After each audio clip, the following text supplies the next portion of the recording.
All right, we're gonna bring 2-in-1 sink stomper. All right, this is actually to, so if it drains, you got a lot of food and so forth. Like right now, for example, look at this. I have this cheap little net here. It's very not very good, so we're actually going to replace this one because it has a lot of silicone seals.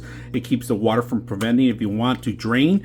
It comes with a low lift. If you could just lift this up and put it back. So this is the only reason I got this. This is the old one, still has some food in there, and this is the new one. The old one, you can't actually stop water and stop a lot of products, and then I'm going to show you guys what I mean. All right, so let's put this one here.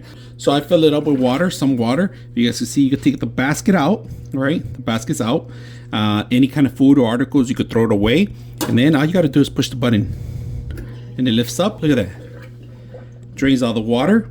Draining all the water, very simple. So you could keep the both of them on if you want by draining, or you could just push it up here or down here, but you could take out the food while the water is draining. Get whatever's left over out of here. Strainer, this is a way better. From before, I used to have this one. I know it has some leaves, some plants and so forth, but look at this. This is the old one, this is the new one, and it's just basically you push the button down, up, down, up, down, goes in. Very simple, very convenient. I like that. Easy to use. I hope you guys enjoyed the video.